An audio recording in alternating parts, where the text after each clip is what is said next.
¿Se pueden poner en pie, por favor?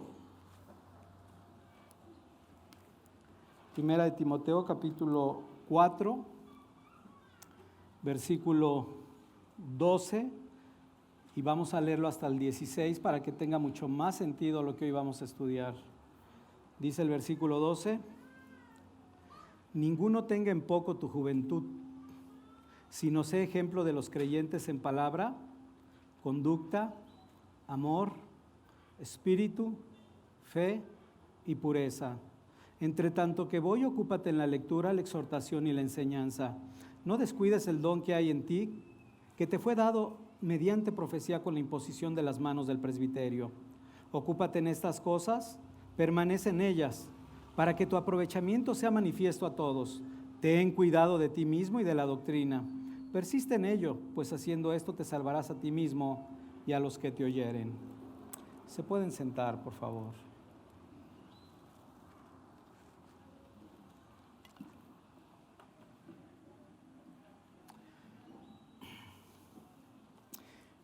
En el versículo anterior, es decir, en el versículo 11, el apóstol Pablo le dice a Timoteo: esto manda y enseña. Vemos la necesidad que tiene Timoteo, que enseñe con toda autoridad para que se enfrentara a hombres, vemos la necesidad de Timoteo que enseñe con toda autoridad, ya que era necesario que se enfrentara a hombres que eran mayores en edad, mayores que él en edad, quienes eran reconocidos ya como ancianos dentro de la iglesia de Éfeso. Por cuanto ellos estaban enseñando, recordamos, genealogías interminables, fábulas profanas y de viejas, y estaban practicando toda clase de conductas pecaminosas. Por si fuera poco, recordemos que también estaban enseñando el ascetismo, diciéndoles a los creyentes que se abstuvieran de casarse y de ciertos alimentos, cuestionando con ello la bondad de la creación de Dios, quien había creado todas las cosas, para que los creyentes pudieran participar de ellas por medio de la acción de gracias. Estas enseñanzas de espíritus engañadores, espíritus demoníacos, traerían como consecuencia la apostasía de algunos hombres que se apartarían finalmente de la fe. Por lo que con toda autoridad Timoteo debe de rechazar y de advertir acerca de esas falsas doctrinas. Para ello veíamos que era necesario que se nutriera de la palabra de verdad y de la sana doctrina.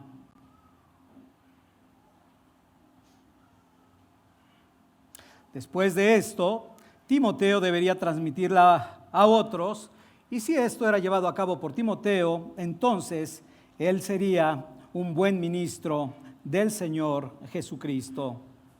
Pero además veíamos que Timoteo debería ejercitarse en la piedad, esto es, en andar continuamente en el temor de Dios, en esa conciencia de la presencia de Dios, buscando continuamente lo que es agradable delante de Dios.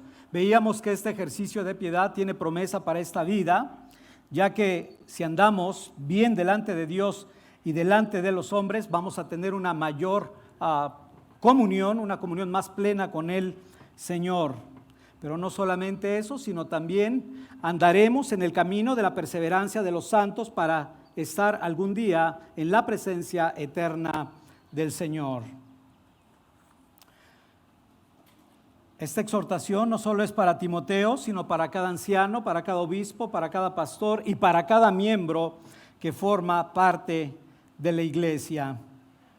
Anteriormente hemos visto las características que deberían de reunir todos aquellos que son llamados al obispado o al pastorado. En 1 Timoteo, capítulo 3, versículo 1 al 7, veíamos diferentes aspectos con respecto a esto. El énfasis principal no estaba en la capacidad teológica, sino en el carácter. Lo veíamos en el versículo 1 al 13, al 7. Ahora en este capítulo 4, versículos 6 al 16, nos añade una serie de virtudes necesarias para llevar a cabo con autoridad la difícil tarea que Timoteo tenía por delante. De esto podemos concluir que tanto los requisitos que mencionó Pablo en el capítulo 3 como estas virtudes que hoy veremos en la vida de un ministro respaldan, por un lado, la autoridad para predicar y por otro lado también respalda la autoridad para gobernar y administrar una iglesia de Cristo. Esto es lo que el apóstol Pablo manda a Timoteo ante la difícil tarea que tiene. No le manda, si tú te puedes dar cuenta, no le manda a ejercer la autoridad por su posición como delegado apostólico o como representante de Pablo, en pocas palabras, que presente las credenciales que tiene Timoteo, sino debe hacerlo siendo ejemplo de los creyentes, siendo ejemplo en toda virtud, para que su autoridad no sea menoscabada y mucho menos ridiculizada por un testimonio contrario a la piedad. Por lo que Pablo le dice, versículo 12, primera de Timoteo, capítulo 4, versículo 12, ninguno tenga en poco tu juventud, sino sé ejemplo de los creyentes en palabra, conducta, amor, espíritu y pureza.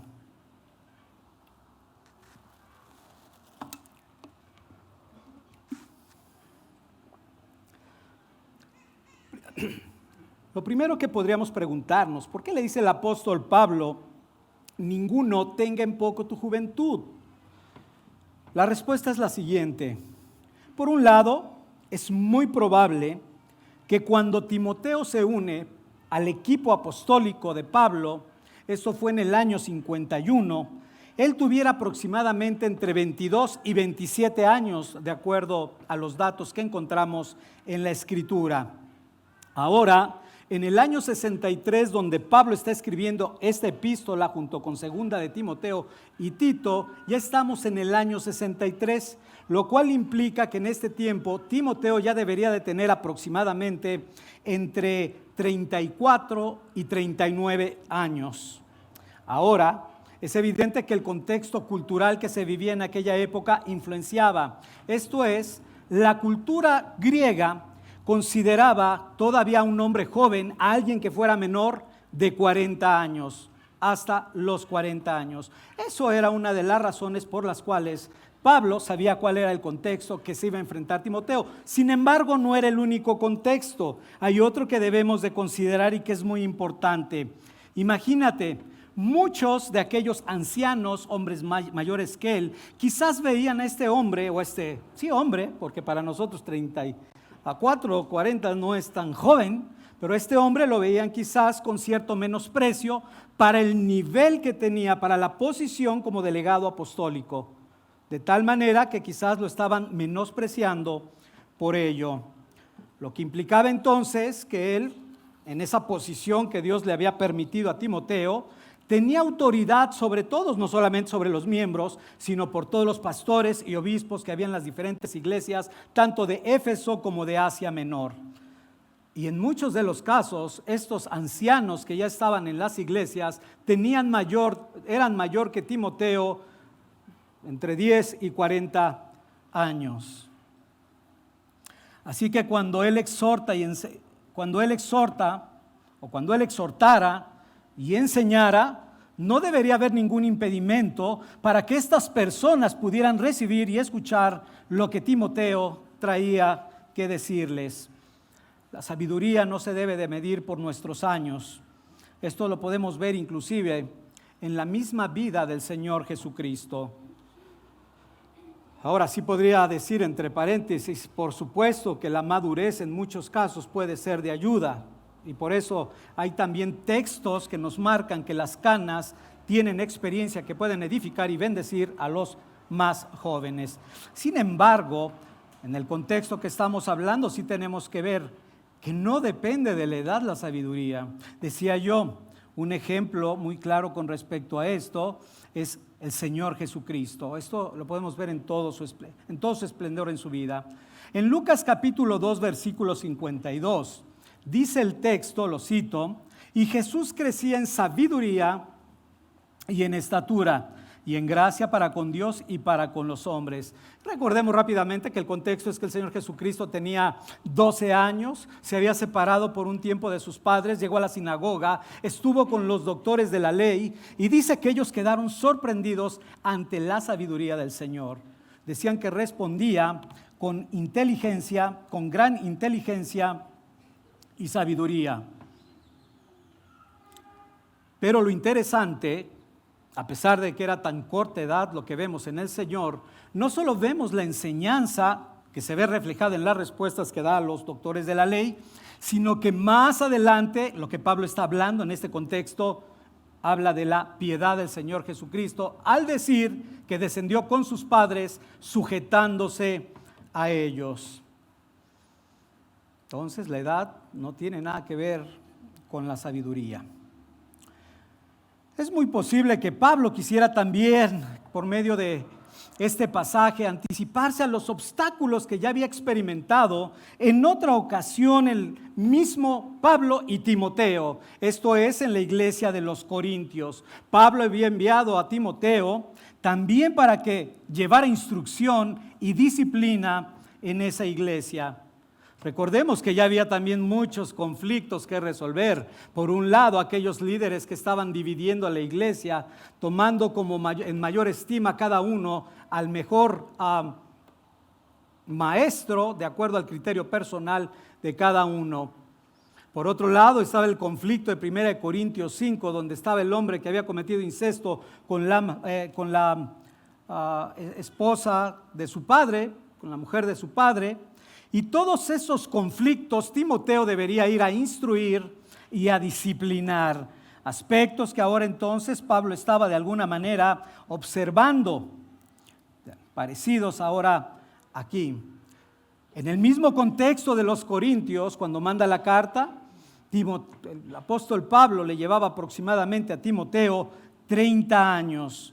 Y entonces es en ese contexto que Pablo manda la carta y advierte a la iglesia de los Corintios diciendo, 1 Corintios 16, 10 y 11, la primera parte: cuando llegue Timoteo, estoy dando una mejor traducción de esta primera parte, cuando llegue Timoteo, mirad que esté con vosotros con tranquilidad, porque él hace la obra del Señor, así como yo.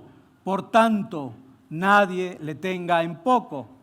Todos estos obstáculos entonces Pablo ya los había experimentado y también lo vemos a la luz de Tito. También le dice, nadie te tenga en poco. Entonces, si nosotros agregamos la juventud que tenía Timoteo a la timidez de la cual también nos habla la segunda carta apostólica de Pablo a Timoteo, recordemos que Pablo le tuvo que decir que Dios no nos ha dado espíritu de cobardía, sino de poder, de amor y dominio propio, porque él era muy tímido, aunado a la debilidad física de su salud, en la cual también recordamos que le había dicho, toma un poco de vino a causa de tus constantes enfermedades.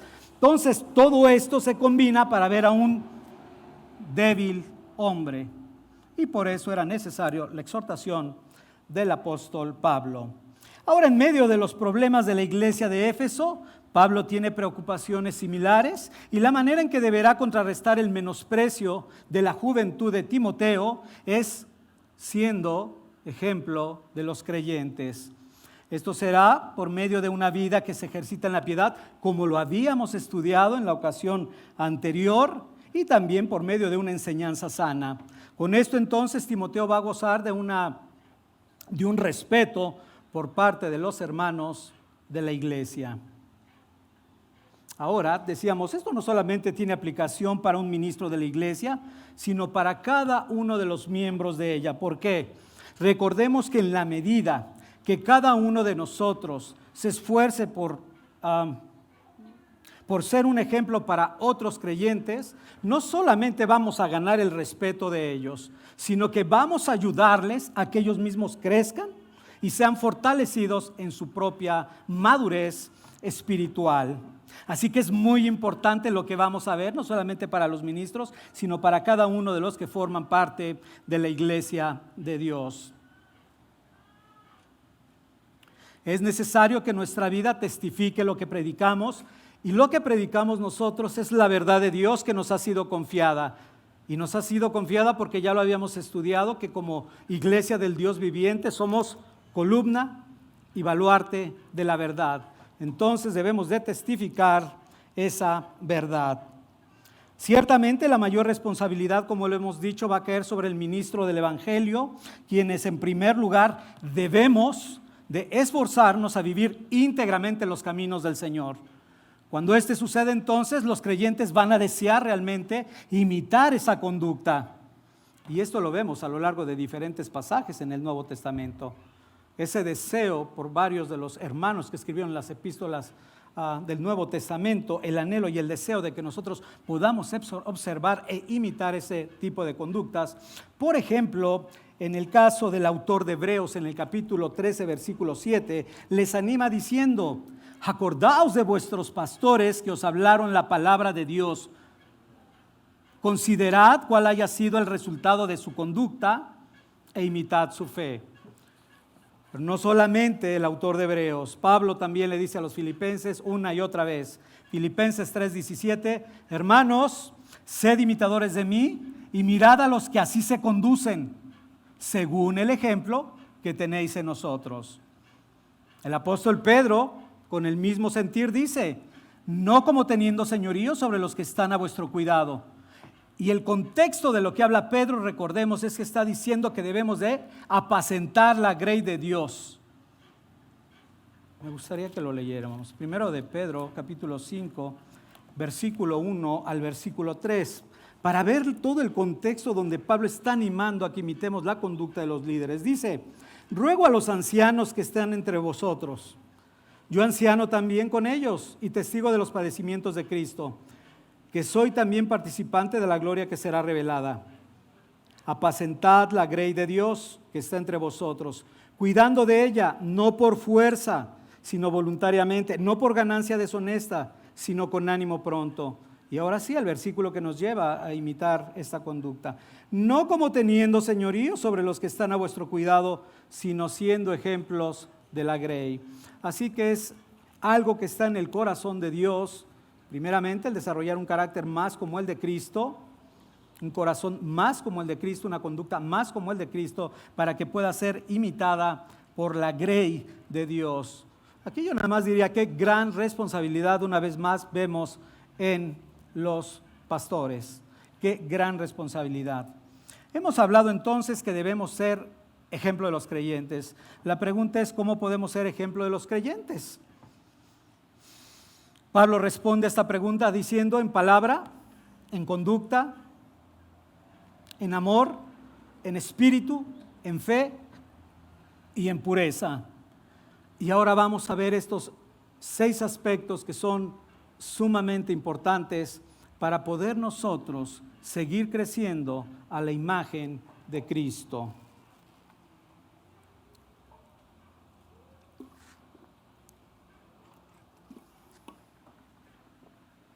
La primera virtud que podemos ver aquí, que menciona Pablo, es la palabra. Aquí Pablo particularmente no se está refiriendo a la predicación, porque eso lo veremos, como lo hemos leído, por eso era importante el contexto, en el versículo 13, cuando le dice, y entre tanto que voy, ocúpate de la lectura, la exhortación y la enseñanza. Ahí está hablando específicamente de la predicación. Ahorita no es el contexto de lo cual Pablo está hablando. Más bien él está hablando, el apóstol Pablo en este contexto, de cualquier conversación personal que puede tener el ministro y que se debe de caracterizar en términos generales por ser algo edificante. De manera similar manda a Tito diciendo, pero tú habla lo que está de acuerdo a la sana doctrina. Nuevamente, no le está diciendo acerca de la predicación, sino en toda tu manera en que te conduces, en toda la manera en que tú platicas, debe de ser para la edificación de los oyentes. Es básicamente a lo que se refiere este contexto. Ahora, para que nosotros podamos ver claramente lo que Pablo le está transmitiendo, recordemos un principio que el Señor Jesucristo ya nos ha dado a nosotros, principio fundamental que nos permite entender que lo que hay en el corazón de nosotros es reflejado por medio de nuestras palabras. Lo que hay en el corazón de nosotros es reflejado por medio de nuestras palabras. Mateo 12:3 dice el Señor: generación de víboras, ¿cómo podéis hablar lo bueno siendo malos? Porque de la abundancia del corazón habla la boca. Ahora, llama la atención que el apóstol Pablo la puso en primer lugar. Curioso, no puso en primer lugar el amor, y sí me llamó la atención. Seña que debemos tener sumo cuidado con respecto al área que está mencionando el apóstol Pablo. Debemos de ser sumamente cuidadosos en cualquier conversación que pudiera llegar a ser pecaminosa. Así como la necesidad de ser juntamente con ese testimonio de guardarnos de pláticas pecaminosas, también debemos aprender a desarrollar nuestras pláticas en un contexto de veracidad. Y esto recordando lo que Pablo ya ha dicho en el libro de los Efesios, cuando les dice que en Efesios 4:25, hablando acerca de las mentiras, diciendo: por lo cual desechando la mentira, hablad verdad cada cual con su prójimo. ¿Qué implica esto? Que debemos desarrollarnos también continuamente en la veracidad en la que nosotros hablamos. Y ya veíamos un poco acerca del doblez de corazón, la mentira, etcétera. Pero aquí el énfasis principal es que debemos de caracterizarnos por hablar verdad, contrario a la hipocresía, contrario a la mentira, contrario al doblez de corazón, contrario a todo eso. Y hay otros aspectos interesantes que toma otro de los autores que no había tomado aquí, pero ya meditándolo creo que es bueno. Dice que también con respecto a lo que manda el apóstol Pablo en el capítulo 4, cuando dice acerca de quitaos de vosotras toda amargura, enojo, ira, gritería y malicia, nuestras conversaciones entonces también deben estar limpias de toda esa pecaminosidad, de todo enojo, ira que pudiera existir en ella. Ahora, es muy interesante pensar en lo que es platicar, conversar de una manera edificante, pero tenemos que ser de alguna manera claros. Por un lado, esto no está hablando en ningún momento que no puedas disfrutar un tiempo, un tiempo de coinonía con los hermanos, donde tengas diferentes temas de edificación que platicar. En un momento dado alguien puede sacar el tema por la necesidad de su trabajo, y eso no se vuelve algo como extraño y donde digas, creo que estamos desviando la conversación y nos estamos yendo a lo mundano. No, creo que está más bien mal el corazón del que piensa que eso es mundano, porque el trabajo y toda acción que hace un cristiano forma parte de su piedad. Y cuando estás hablando con alguien acerca de su trabajo, es también para darle dirección, para saber si de alguna manera está correcta la manera en la que está aplicando los principios aún dentro del trabajo. Y esto lo digo para quitar misticismos, porque a veces creo que sí llegan al misticismo y no se entiende realmente la necesidad de ver todo bajo los principios bíblicos. Y esto lo digo porque imagínate, llega alguien y entonces escuchas que estás hablando de traducciones de libros, o de que alguien ya va a renunciar a su trabajo por tal circunstancia. Aún en medio de ello, en la providencia de Dios, Dios resuelve las cosas y los saca adelante por medio de un consejo. Pero llega alguien muy espiritual y a lo mejor dice, ya están hablando de algo que es muy mundano. No, ¿cuál mundano?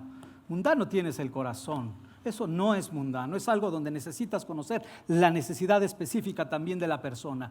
Y como en ese aspecto, hay muchos aspectos dentro de la vida. Alguien me busca de otra iglesia y me dice, hay un conflicto en mi familia de tal circunstancia. Y tú podrás decir, bueno, pues no veo que hables realmente de la Biblia. Claro que es de la Biblia, está una decisión muy importante. ¿Qué texto, qué principio tendríamos que aplicar ahí en la conversación? Pues que Dios ha traído espada para dividir al padre contra los hijos contra los padres, etcétera.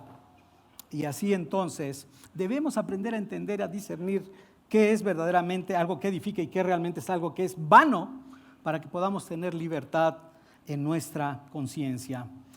Alguien decía también, leyendo la teología de Albert Martin con respecto a los pastores, no deben de reír ni tampoco deben de decir algún comentario que pueda provocar risa.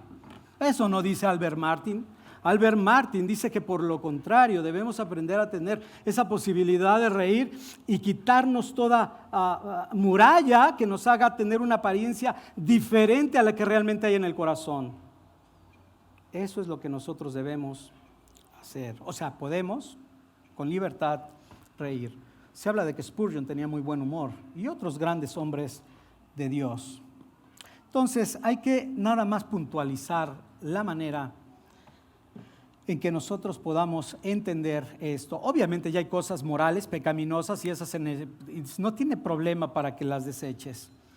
Entonces, esto nos debe de llevar a entender también como miembros de la iglesia, a la luz de esta verdad, la pregunta sería, ¿tú cómo edificas a los hermanos?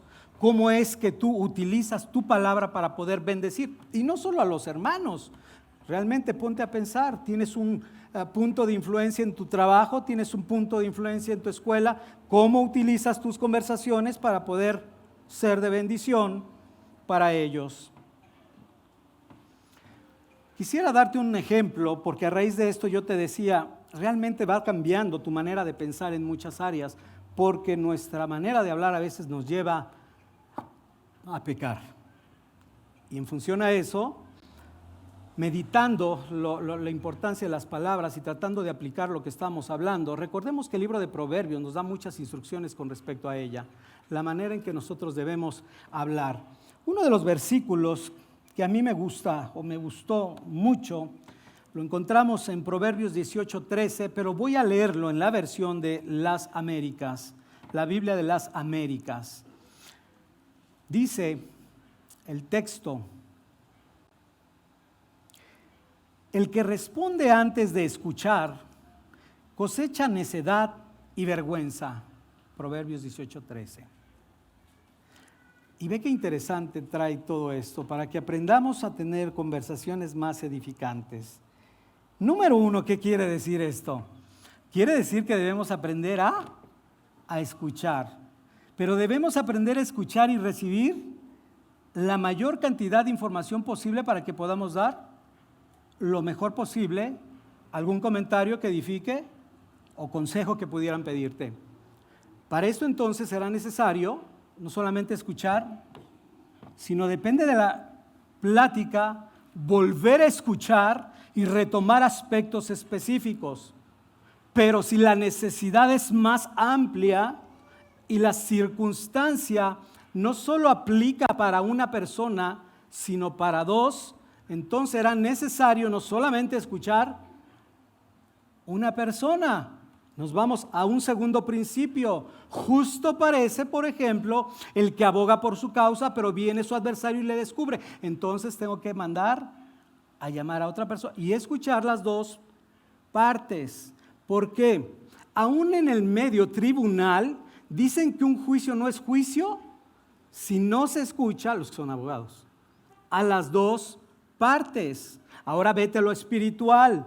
Imagínate, viene el hermano y empieza a dar su parte. Y empiezas a hacer inmediatamente un prejuicio y a dar un consejo o inclusive un principio bíblico que pudiera ser contra la Escritura. Por ejemplo, estar inventando un pecado que ni siquiera es pecado con lo que te está diciendo. Y ya estás inventando algo. O afectar la conciencia de la persona porque no estás evaluando todo el contexto general.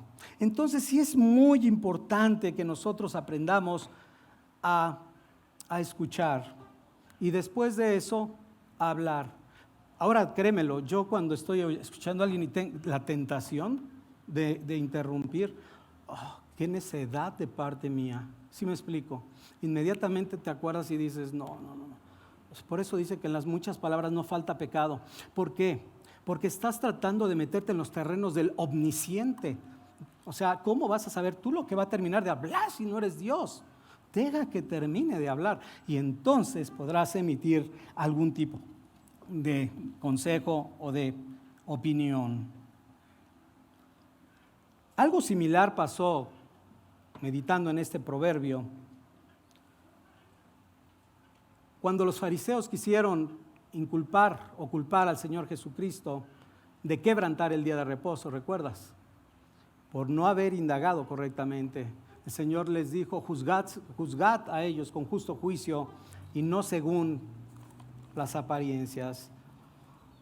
Ahora, otro proverbio que creo que también es muy bueno a lo que estamos hablando, lo encontramos en el Proverbio, capítulo 25, versículo 11, donde dice: manzana de oro con figuras de plata es la palabra dicha como conviene. Repito, manzana de oro con figuras de plata es la palabra dicha como conviene. ¿Qué hace una buena palabra en un buen momento? Número uno, puede reconciliar a dos personas en conflicto, por un lado. Por otro lado, cuando tú das una palabra adecuada, puede despresurizar un momento de tensión. ¿Te das cuenta? Por eso debe de ser ejemplo en esas conversaciones, y porque aparte de todo, la falta de dominio propio nos lleva a hablar comúnmente de más. Entonces es muy importante el que tengamos ese tipo de palabra adecuada en su momento. Hay un bonito ejemplo que encontré en un libro que habla de los proverbios acerca de unos pastores que se habían reunido en medio de una persecución y estaban todos pues ansiosos porque la situación era crítica. Y entonces, al ver demudado el rostro de muchos, uno de ellos les da una palabra de aliento diciéndoles: voy a parafrasear la palabra porque es más adecuado. Voy a citar lo que está interpretando el autor, diciéndoles palabras como, el Evangelio de Juan dice que al que crea en el Señor Jesucristo, aunque esté muerto, vivirá. En el momento que le habló acerca de la eternidad, dice que el rostro de todos ellos se transformó y obtuvieron una esperanza en sus corazones y todo cambió. ¿Te das cuenta? Sirvió de mucho aliento. Ese es el tipo de aliento que también debemos de dar nosotros. Por eso yo decía, esto no solo aplica al ministro, esto te aplica a ti, te aplica a ti y aplica a cualquier cristiano. La siguiente virtud que toca el apóstol Pablo es la conducta. Un buen ministro debe de ser ejemplo de una vida irreprensible, como lo hemos visto en las cualificaciones. No solo debe de ser ejemplo de buenas conversaciones que edifiquen, a fin de llevar y dar gracia a los oyentes, sino también esta deberá ir ordenada con una vida digna que corresponda a la profesión de su fe. ¿Qué debe de incluir esta conducta? De acuerdo a Hendriksen, dice que debe de incluir nuestros hábitos, debe de incluir nuestras costumbres y la forma en que nos relacionamos con los demás. Y este punto es muy importante, y la forma en que nos relacionamos con los demás, que como lo hemos dicho, a veces nos falta también dominio propio en nuestro trato con las personas de afuera, con las personas con las que tenemos relación, porque aquí es muy sencillo, porque no tienes realmente, no eres muy tentado a manifestar el enojo, la ira, la amargura, ¿no? Es más tranquilo, te provocan menos y no es tan fácil. Sin embargo, afuera es muy importante entender que nuestra conducta también va a testificar lo que nosotros predicamos. Ahora, dicho en las palabras de Pablo, la conducta en su mente estaría formada por las virtudes que ahora vienen adelante. Bueno, y aún la palabra. Tu conducta se debe de caracterizar por una palabra que sea edificante. Número 2, se debe de caracterizar por el amor que debes de desarrollar. Número 3, por la fe que vas a manifestar ante las personas. Número 4, por el espíritu, que ahorita veremos a qué se refiere. Y número 5, por la pureza. Esos aspectos son los que de alguna manera van a formar nuestro propio, van a reflejarse en nuestra conducta. De tal manera que vamos a tratar de llegar a lo que Pedro dice en 1 Pedro 1:15, sino como aquel que nos llamó para ser santos, sed también vosotros santos en toda vuestra manera de vivir. Nuestra conducta entonces es muy importante.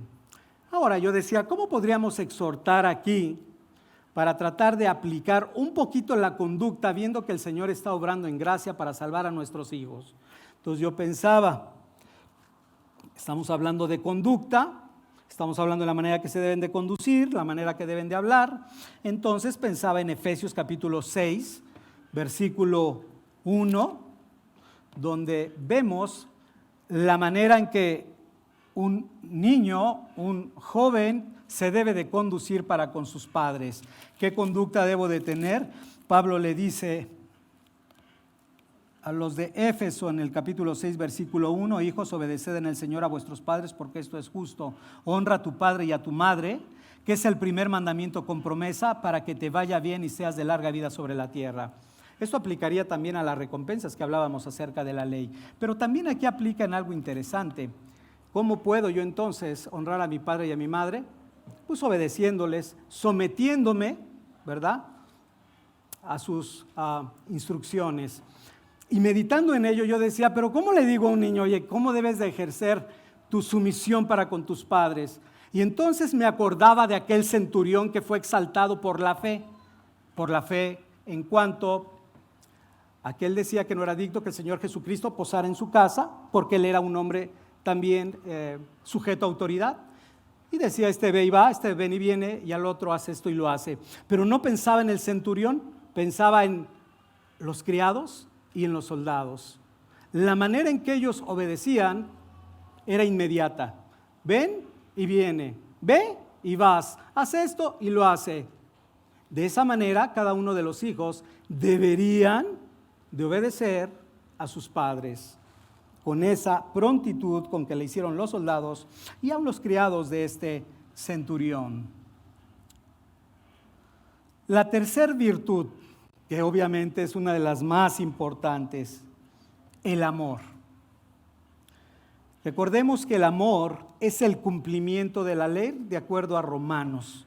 El libro de Romanos nos dice, porque el adulterio, el no adulterarás, no robarás, no mentirás, no codiciarás, no darás falso testimonio. En esta sentencia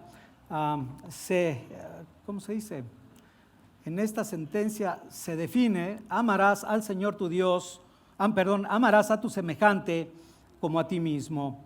No solamente eso, recordemos que con respecto al amor, dice Pablo en Colosenses 3:14, que es el vínculo perfecto. La palabra amor es muy extensa y nuestra vida debe de estar marcada y basada en el amor.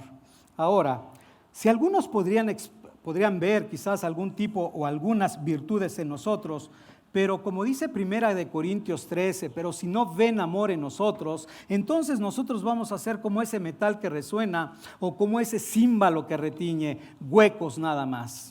Y a veces es lo que percibes en personas, aunque puedan tener mucha palabrería religiosa. Todo nuestro ministerio debe de estar motivado por el amor. Y también recordando una de las palabras o de las exhortaciones que Pablo le da a los efesios con respecto al amor y con respecto a la manera que debe de enseñar, le dice en el capítulo 4, versículo 15, siguiendo la verdad en amor, crezcamos en todo en aquel que es la cabeza, esto es Cristo. ¿Qué es lo que quiere decir aquí? Que cuando nosotros, hablando acerca de la verdad que nos edifica, la verdad que nos exhorta, la verdad que nos consuela, la verdad que nos consuela, debe de ser expuesta siempre bajo el vínculo del amor. Es importante que sea expuesta en amor.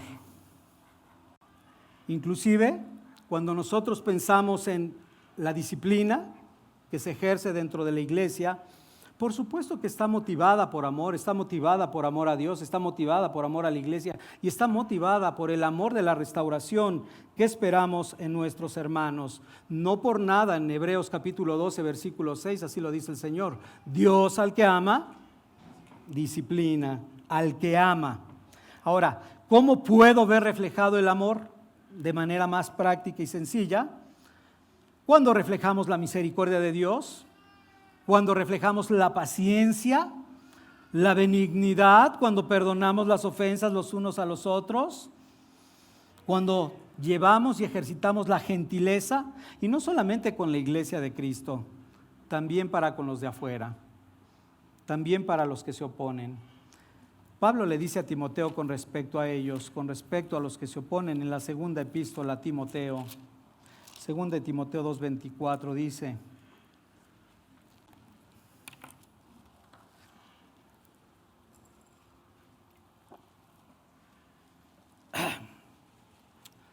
Segunda de Timoteo 2:24 dice, porque el siervo del Señor no debe de ser contencioso, sino amable para con todos, apto para enseñar, sufrido, que con mansedumbre corrija a los que se oponen, por si quizás Dios les conceda que se arrepientan para conocer la verdad. Entonces, no solamente con los de adentro, sino también con los de afuera debemos de ser sumamente cuidadosos.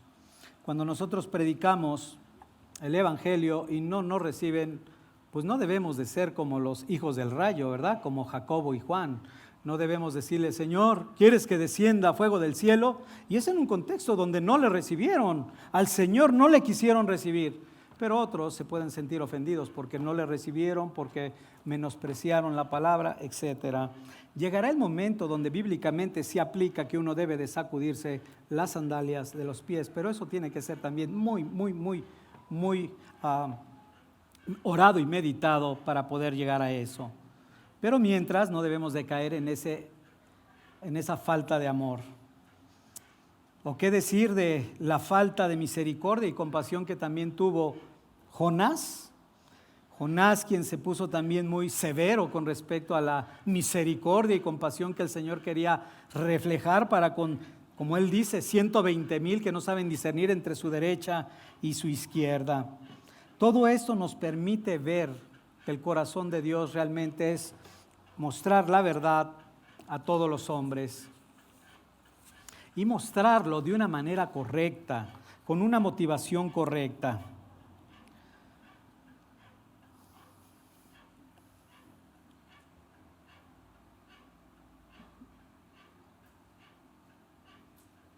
Cualquier líder que base su autoridad en el amor tampoco buscará herir los sentimientos de las personas, sino más bien lo que va a buscar es despertar las conciencias de estas personas como pecadores.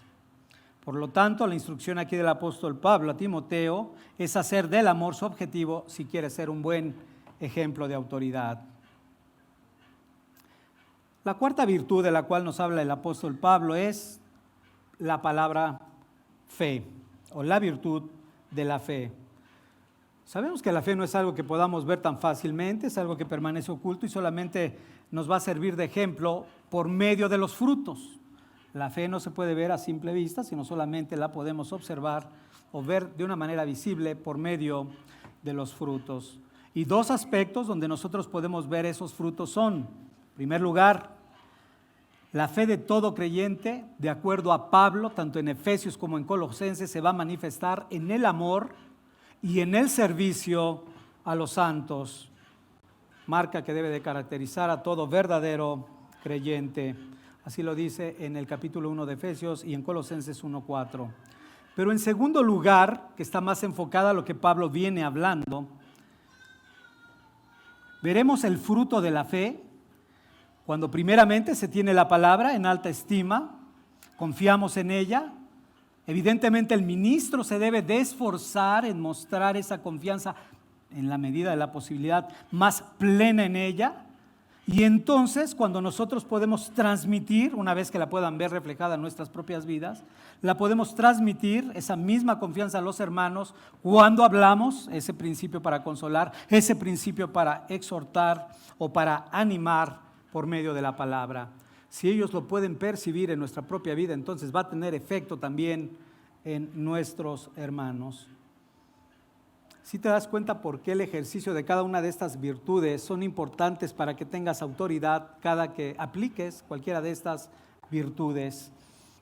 Porque si no es una realidad en tu vida, entonces no puede haber autoridad de parte de Dios ni para predicar ni para dirigir. Pero es muy interesante decir el segundo aspecto, que esto solamente va a ser visible cuando podamos ver los frutos. ¿Y cuándo vamos a poder ver los frutos? Si tenemos que ser honestos, al menos hoy en día, nosotros no estamos teniendo una persecución como la que ha experimentado la iglesia primitiva. Dentro de lo que cabe, el tipo de gobierno todavía no nos prohíbe reunirnos aquí en un lugar cerrado o predicar el evangelio en las plazas. Dentro de lo que cabe todavía tenemos cierta libertad para poder proclamar el evangelio. Así entonces, ¿cómo podríamos nosotros reflejar estas virtudes de las cuales está hablando Pablo? Y déjame te digo entonces un contexto real de muchos predicadores o ministros. ¿Cuándo entonces viene la carga? Yo te decía de aquellos que eran perseguidos y estaban angustiados, pues es una realidad. Tu propia carga y la carga de todos los que están atrás de ti. Pero al no haber eso todavía, sí hay otros aspectos importantes. Por ejemplo, cuando empiezas a experimentar la apostasía de algunos que han formado parte de la iglesia, claro que afecta. Cuando empiezas a observar que hay personas que empiezan a murmurar y a calumniar, dañando la iglesia, dividiendo la iglesia, claro que te afecta. Cuando empiezas a ver el alejamiento paulatino de alguno de los hermanos, por supuesto que te afecta. Cuando empiezas a ver acciones pecaminosas en algunas personas, claro que te afecta. Pero todos esos aspectos son donde uno verdaderamente puede estar ejercitando la fe en Dios. No es persecución, pero todo esto nos llevaría a un agobio a menos que uno permanezca confiando en Cristo. Y no solo confiando en Cristo, sino también considerando las palabras del apóstol Pablo con respecto a estas y decir solamente qué son estas leves tribulaciones. Si nosotros no podemos verlas como leves tribulaciones, todos los conflictos que podemos vivir, y bueno, estos son los conflictos muy evidentes de iglesia, ahora súmale los conflictos dentro de las familias de la iglesia y esto se vuelve una situación sumamente difícil. Así entonces, debemos de permanecer confiando en Dios, porque de lo contrario nos puede suceder lo mismo que le pasó al apóstol Pedro. Pedro, después de que empezó muy bien mirando al Señor Jesucristo, en ese contexto donde le dice el Señor, ven a las aguas, él dejó de mirar a su Salvador y entonces cayó en una desesperanza y empezó a hundirse. Entonces nosotros debemos de permanecer así.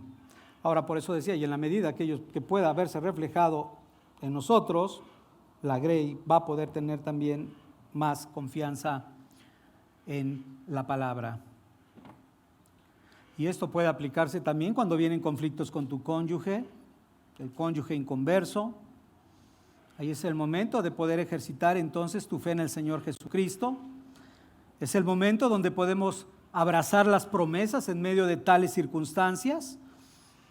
Y aquí el punto es muy importante para también aprender a ejercitar la fe. Entender que toda circunstancia nunca va a estar sobre las promesas que Dios nos ha dado. Eso es permanecer por fe y no por vista. Recordando, oh mujer, que tienes un hombre incrédulo, dice 1 Corintios 7:14, porque el marido incrédulo es santificado en la mujer y la mujer incrédula en el marido, pues de otra manera vuestros hijos serían inmundos, mientras que ahora son santos. Esa es la palabra de Dios. Y eso es empezar a creer y depender en su palabra. ¿Estás siendo tentado en un pecado? ¿No acaso el Señor ha dicho que no nos ha sobrevenido ninguna tentación que no sea humana? Dice, pero fiel es Dios que no os dejará ser tentados más de lo que podáis resistir, sino que también juntamente con la tentación nos dará la salida. Y dice, para que lo podáis soportar, para que podáis soportar.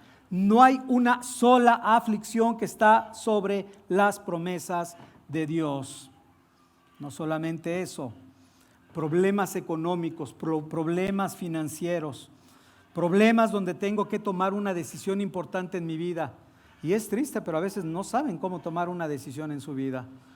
¿Qué debo de hacer también para tomar una decisión importante? Dice la Escritura, Proverbios 3, versículos 5 y 6. Dice, fíate de Jehová de todo tu corazón y no te apoyes en tu propia prudencia. Reconócelo en todos tus caminos y Él enderezará tus veredas. ¿Qué debemos hacer entonces? Someter toda decisión delante de Dios y buscar el principio que aplique. Después de eso, entonces podemos tomar una decisión con toda la paz del mundo. Pero la mayoría de nosotros no busca someterse a la autoridad de Dios. Y en lugar de someterte a la autoridad de Dios, de acuerdo al principio bíblico, ¿sabes lo que hacen? Te sometes más bien a la voluntad de tu propio corazón, tomas tu propia decisión y luego dices, el Señor me lo marcó. ¿Sabes por qué me lo marcó? Porque no bajó un ángel del cielo y lo evitó. Si lo hubiera evitado, entonces hubiera sabido que no era la voluntad de Dios. Engaño del corazón.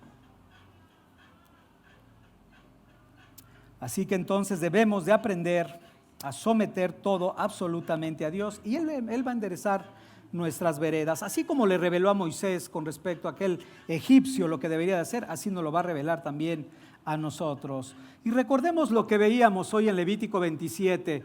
Dios no es hombre para mentir, ni hijo de hombre para que se arrepienta. El Señor es inmutable y podemos confiar plena y absolutamente en sus promesas.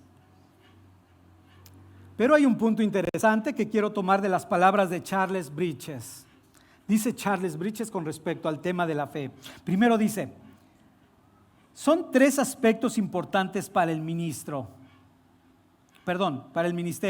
Dice él, número 1, creer. Número 2, esperar. Pero número 3, que se nos olvida, trabajar. Y este punto es muy importante porque a veces queremos esperar en las promesas, pero no queremos hacer nada por las promesas. Entonces decimos, la promesa de Dios dice esto, ¿no? Y hay que esperar y el Señor hará. Sí, pero en muchos casos el Señor nos manda a hacer, a trabajar. Dice Charles Bridges con respecto a esto, creer en las promesas da el poder para esperar.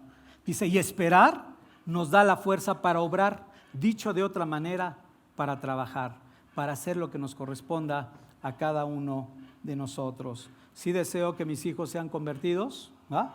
Y el Señor ha dicho que la promesa es para nosotros y para nuestros hijos. Pero ¿qué debo de hacer? Instruirlos en el temor del Señor. Y si no lo hago, pues, misticón, religiosón misticón.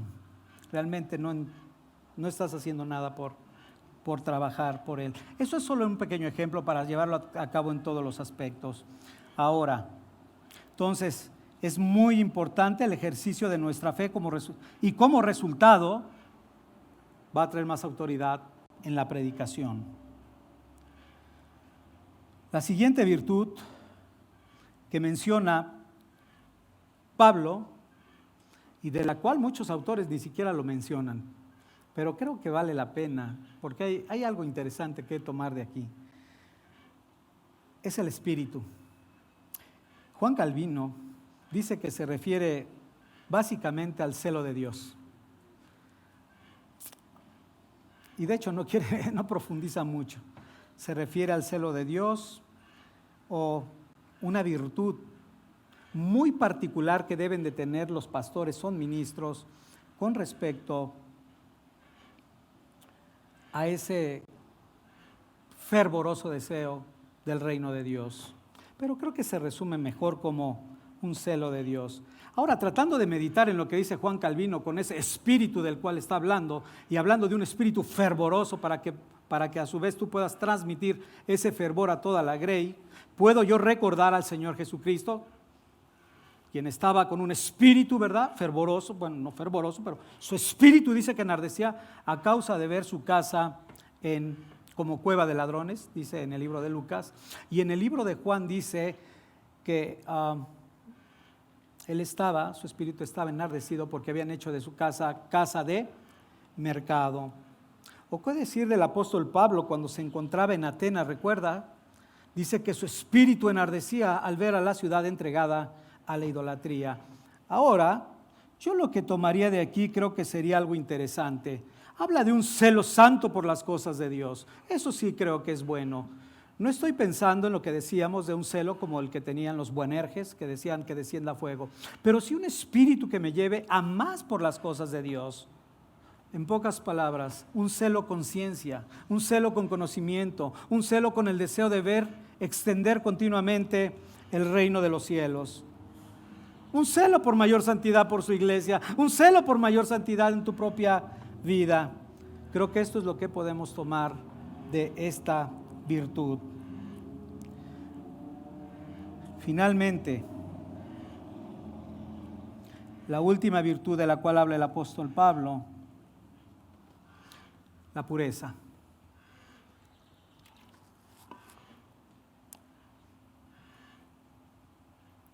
La pureza es la sexta virtud de la cual nos habla el apóstol Pablo. Un aspecto que debería de guardar Timoteo. Por un lado, tenemos que evaluarla, la pureza, es porque él ejercía ya una autoridad. Y recordemos que ejercer autoridad ya te pone un estatus. Entonces, si estás ya en un estatus, estás siendo observado, te están viendo. Entonces, Timoteo tiene una encomienda importante que atender: guardarse en pureza. Primero, por su autoridad, y segundo, por su juventud. Y bueno, tercero, porque era soltero. Entonces, estos tres aspectos eran muy importantes que debería de considerar. De alguna manera, está hablando Pablo con respecto a la pureza sexual. Esta es una de las áreas que debería de guardar con mucha prudencia. Timoteo debería de evitar cualquier reproche que pudiera surgir con respecto a esto, ya que recordemos que este tipo de conductas, no solamente hoy en día, sino en cualquier época, podrían descalificar a cualquiera de liderazgo. Pero así como Timoteo, todo joven que se encuentra dentro de esta iglesia debe de guardarse con la misma pureza, no dando lugar al adversario.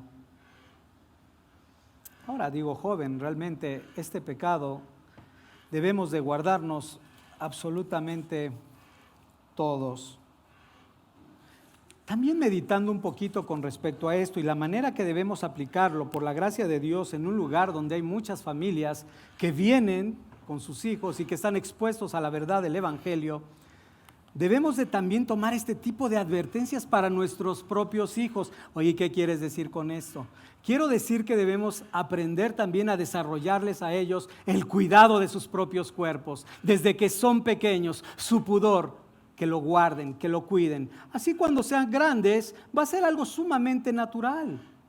Eso se debe de desarrollar en nuestros hijos. Forma parte de la instrucción en el temor del Señor que debemos de formar.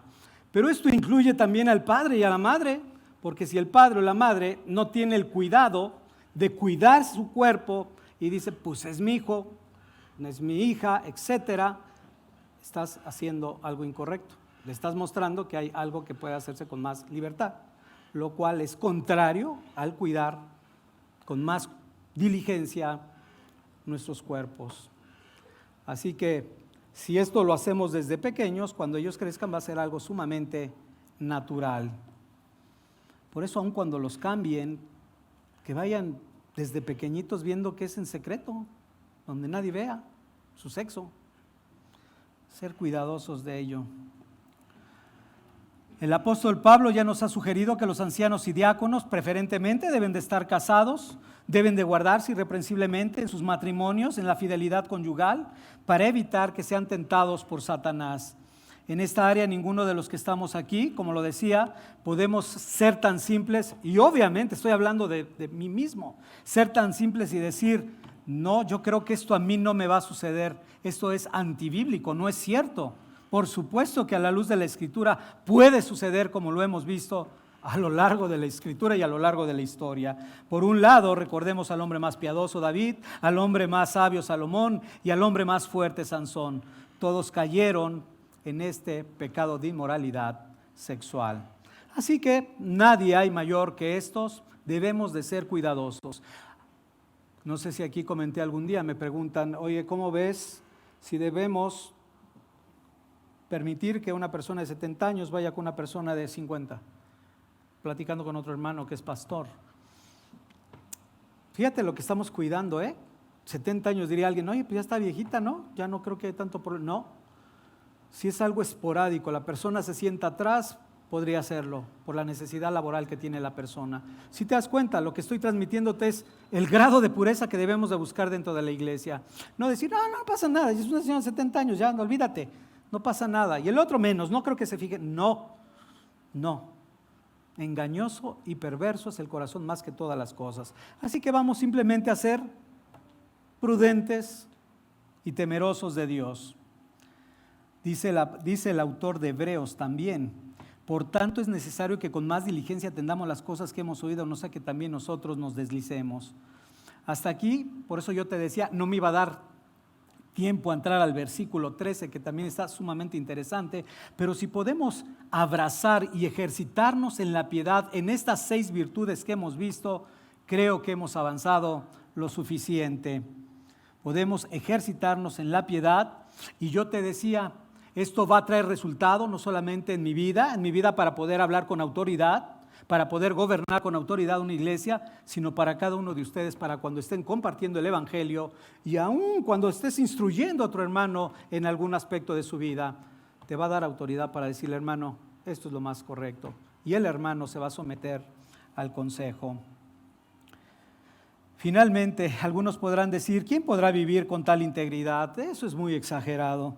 Ciertamente, sin Dios sí es cierto, y así también dice la Escritura, para lo que los hombres es imposible, para Dios es posible. La única manera en que tú podrías vivir de esta manera es volviéndote a Dios y poniendo tu confianza solamente en el Señor Jesucristo.